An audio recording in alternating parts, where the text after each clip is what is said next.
जय महाकाल। तो प्यारे प्यारे मित्रों, मेरे प्यारे दोस्तों, तो फटाफट बिना देर के हुए शुरू करते हैं आज का सेट। Question number 66। प्रश्न है आपका, 40 विद्यार्थियों की एक कक्षा में औसत आयु 16 वर्ष है। यदि उसमें 24 विद्यार्थियों की औसत आयु 15.5 वर्ष और 15 विद्यार्थियों की औसत आयु 16.2/3 वर्ष हो, तो 40वें विद्यार्थी की औसत आयु बताइए। चार ऑप्शन आपका है, 17, 16, 16 और 18। तो चलिए हम लोग देखते हैं कि कैसे सॉल्व होगा। ठीक है, सबसे पहले 40 विद्यार्थियों का औसत आयु निकालना है। 40 विद्यार्थियों का औसत आयु कैसे निकालेंगे, तो 40 गुने 16 कर देंगे। ठीक है, तो 16 चौके 64, बहुत आसान है, 640। अब हमको दो पार्ट में दिया हुआ है, 24 विद्यार्थियों का और 15 विद्यार्थियों का। तो 24 और 15 कितना होता है, 39 होता है। अब दोनों को जोड़ करके इसमें से घटा देंगे तो आंसर आ जाएगा। देखिए यहाँ पे लिखा है 24 विद्यार्थी, तो 24 गुने 15.1/2 प्लस, और कितना विद्यार्थी है, 15 विद्यार्थी, तो 15 गुने 16.2/3। ठीक है, बस हमको इतना ही करना है।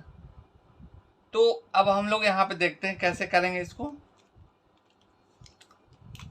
24 गुने 15 दूनी 31 और 31/2 प्लस 15 गुने 3 16 48 और प्लस 2 50/3। ठीक है, अब 3 इकाई 3 और 3 पच्चे 15, 5 और 2 इकाई 2 और 12 दूनी का 24। ठीक है, इतना कट के सबके सामने आ गया। ठीक है बच्चों, इसके बाद क्या करना बाबू, देखो 12 गुने 31 यानी कि 24 प्लस 15 39 होता है। हमको 40 विद्यार्थी है, 39 का हम निकाल लेंगे, इससे से घटा देंगे, मेरा रिजल्ट आ जाएगा। कितना बचेगा, 40वें विद्यार्थी का एज, उम्र, वो बताना है। 40वें विद्यार्थी की औसत। तो अब इसको हम लोग करेंगे गुना, तो 12 गुने 31, तो 12 का 12 के 1, सॉरी 12 2 हासिल 1, 12 36 और 1 37 प्लस 5 25, 5 का पारा 2 बार पढ़ेंगे, 5 का पारा 5 बार पढ़ेंगे, 25 हो जाएगा, एक जीरो और आ जाएगा। अब इस दोनों को जोड़ देंगे तो 2 हो जाएगा। ठीक है, और 7 5 12 के 2 2 7 5 12 के 2 हासिल 1, 3 2 5 और 1 6। कितना हो गया, 622 हो गया। यानी कि 40 विद्यार्थी है, ये कितना विद्यार्थी है टोटल, ये 39 स्टूडेंट है। ठीक है, ये 39 स्टूडेंट है। 39 स्टूडेंट का आपका लगभग कितना आ गया है, 622 कुल उम्र, और 40 विद्यार्थी का दिया हुआ है कितना, 640। इसमें से इस दोनों को घटा देंगे, डायरेक्ट कुछ नहीं करना है। 0 में से 2 तो घटेगा नहीं, तो पैंचा लेंगे तो कितना हो जाएगा, 10, 10 में से 2 जाएगा तो 8। ठीक है, और यहाँ पे बचेगा 3, 3 में से 1 घटेगा, 2 घटेगा तो 1, 6 खत्म हो गया। ठीक है, यानी कि 40वें विद्यार्थी का औसत आयु क्या निकल गया, 40वें विद्यार्थी का औसत आयु 18 वर्ष निकल गया। तो यही ऑप्शन में दिया हुआ है डी नंबर। बस हमको डी नंबर लिख करके हिट कर लेना है। कितना आसान क्वेश्चन है, बहुत इजी क्वेश्चन है। ठीक है, अगला सवाल हम लोग चलते हैं, लेते हैं। अगला सवाल भी मजेदार क्वेश्चन है, मजा आ जाएगा। और बाबू फटाफट तुम लोग यार लाइक सब्सक्राइब जल्दी जल्दी करो।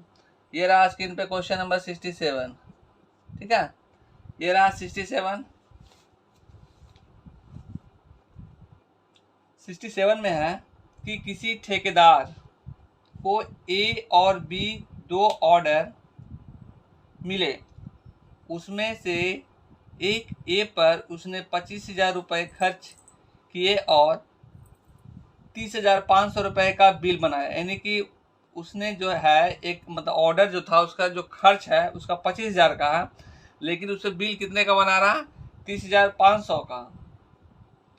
दूसरे बी पर यानी कि ए पर देखिए, जो ए का जो है ना, ए का जो है, ए को खरीदता है यानी कि बिल जो, जैसे कि वो खरीदा है 25,000 में और बिल बनाता है 30,500 का।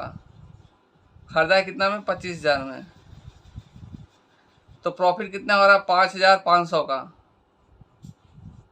तो इस पे लाख, ए को लाभ कितना हो जाएगा, तो 5,500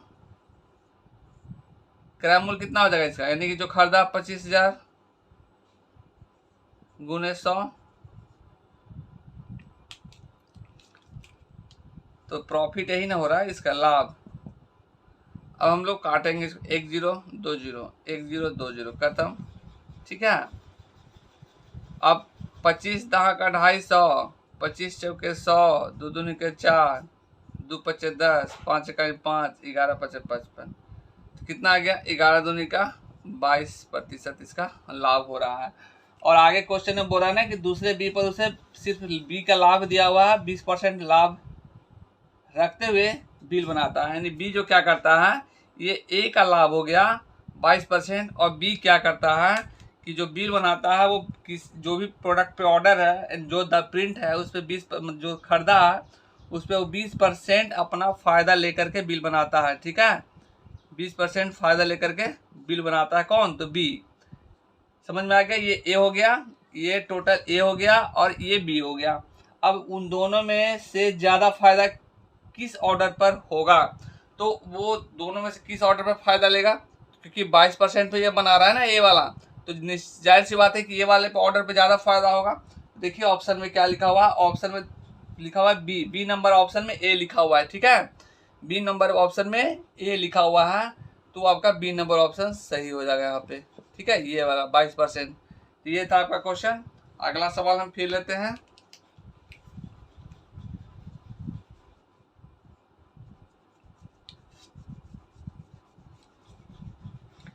नेक्स्ट क्वेश्चन है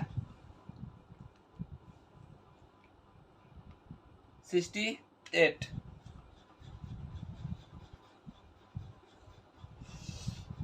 यदि 9 पर पावर x प्लस 2 बराबर 240 प्लस 9 पे पावर x, ठीक है, तो हमको वैल्यू निकालना है 8x पे पावर x का मान क्या होगा। चलिए हम पहले इसको सॉल्व कर लेते हैं। तो पहले कैसे सॉल्व करेंगे इसको, इस क्वेश्चन को, वो देखिए, इसका मतलब ये होता है कि 9 पे पावर x है इंटू 9 पे पावर 2 है, यही ना है, माइनस 9 पे पावर x है बराबर 240 है। अब 9 पे पावर x को कॉमन ले लेंगे तो 9 का स्क्वायर बचेगा, ठीक है, तो 9 का स्क्वायर बचेगा अंदर में, मतलब क्या हो गया 81, यहाँ पे कॉमन लिए तो 1 हो गया बराबर 240, यानी 9 पे पावर x गुने 80, 81 में से घटेगा तो 240, तो यानी कि यहाँ पे क्या आ गया, ई 0 खत्म, 8 इकाई 8, 8 3 24, 3 बार में, तो इसका मतलब ये हो गया कि 3 पे पावर 2x बराबर 3 पे पावर 1, तो जब बेस समान है तो पावर भी समान होगा। इसका मतलब है कि रिजल्ट जो आएगा वो क्या आएगा, 2x बराबर 1, इसलिए x बराबर 1/2। हमको इतना दिखाना इसलिए पड़ रहा है कि बहुत सारा बच्चा सबको कन्फ्यूजन हो जाता है कि सर आप लिखते हैं तो समझ नहीं आता है, डायरेक्ट ऑप्शन हिट करते हैं, तो थोड़ा सा डिटेल बता दीजिए, इसलिए आप लोग को हम समझा दे रहे हैं। तो चलिए, अब जो इतना निकाल लिए, अब इसके बाद हमको निकालना किसका वैल्यू है, देखिए निकालना है, आपको क्वेश्चन में दिख रहा है कि 8x पर पावर x का मान निकालना है, ठीक है। तो कैसे निकालेंगे, देखिए 8 इंटू 1/2 पे पावर 1/2, ठीक है, क्या हो जाएगा, ये कट जाएगा, काट दीजिए, सॉरी 4 हो जाएगा ना, 2 चौके 8 होता है, यानी 4 पे पावर 1/2। अब क्या करेंगे, करना कुछ नहीं है, तो 2 पे पावर 2 इंटू 1/2।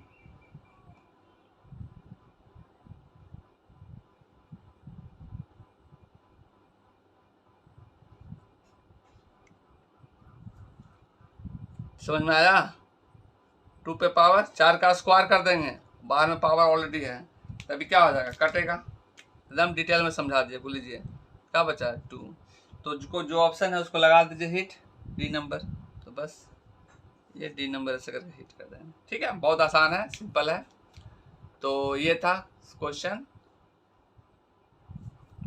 और फिर हम अगला सवाल ले रहे हैं, क्वेश्चन नंबर 69।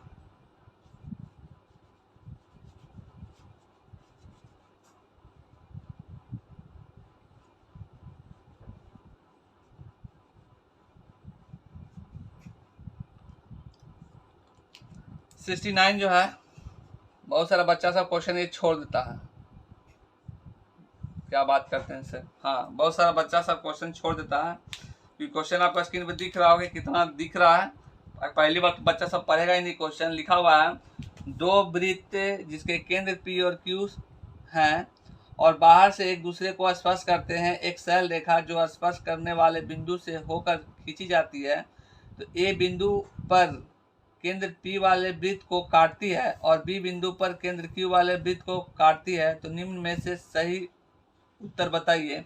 4 ऑप्शन है, AP बराबर BQ, AP बटे BQ, AP समांतर BQ और AP बराबर हाफ BQ।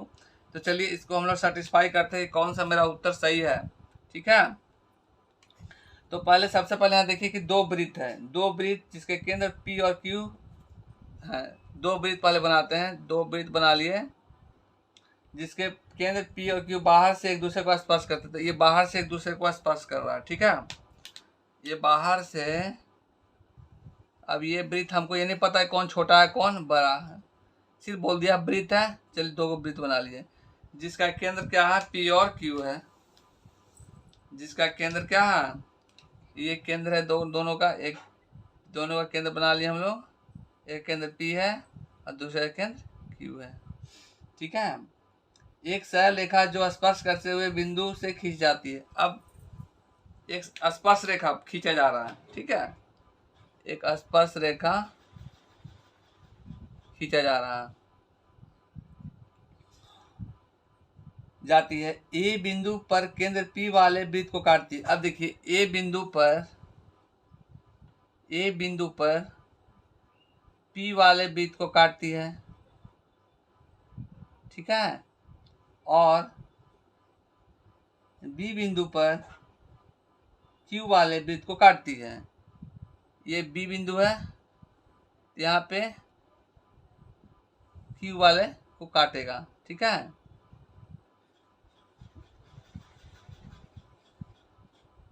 Q वाले को काटेगा, इसको केंद्र है, केंद्र को काटते हुए जा रही है। तो निम्न में से सही उत्तर बताइए। अब कुछ नहीं करना, बस इतना ही है और कुछ है नहीं इसमें। तो अब 4 ऑप्शन है, देखिए मिलाइए। सबसे पहले बोला AP बराबर BQ। अब AP बराबर BQ ये हमको कहना उचित नहीं है, क्योंकि अब ये तो रेडियस दोनों का, ये तो बोला ही नहीं है ना कि दोनों वृत्त बराबर है। तो जब दोनों वृत्त बराबर हो नहीं सकता है तो दोनों का त्रिज्या कैसे बराबर होगा? तो पहला ऑप्शन गलत हो गया। ठीक है, पहला ऑप्शन आपका ए नंबर जो है वो गलत हो गया। अब है AP बटे BQ, AP बटे BQ। अब हमको इसका रेशियो बोल रहा करने के लिए, तो दोनों का रेशियो समान, अब दोनों का इक्वल है तभी तो, अगर दोनों इक्वल नहीं है तो रेशियो भी इक्वल नहीं होगा, क्योंकि जब बराबर ही नहीं है तो इक्वल कैसे होगा? तो AP बटे BQ भी ये नहीं कहना पॉसिबल उचित होगा, क्योंकि दोनों का वैल्यू हमको बताया नहीं है सही, एक्चुअल में दोनों वृत्त अलग अलग है। अब छोटा है बड़ा ये नहीं कहा गया। ठीक है, क्वेश्चन में अब है AP समांतर BQ। तो AP समांतर BQ, अब हम पैरेलल का केस देखिए, यहाँ पे लिखा है पैरेलल का केस जहाँ आ गया, तो AP अब यहाँ से 2 स्पर्श रेखा बाहर से जो वृत्त को काटती टच करती है, और वही समान एक बाहर से स्पर्श रेखा ऊपर से खींची जाती है, और देखिए यहाँ पे ये टच करती है, इसको क्या करेंगे हम, समांतर हो जाएगा ये। ठीक है, यानी कि ये B भी नहीं होगा और ये C वाला आपका हो जाएगा, C हो जाएगा, जो कि आपका है ऑप्शन में AP समांतर BQ, ठीक है, ये उत्तर है। और D भी गलत हो जाएगा, क्योंकि D बोलता है AP बराबर हाफ BQ, जो कि पॉसिबल नहीं है, वैल्यू नहीं दिया हुआ।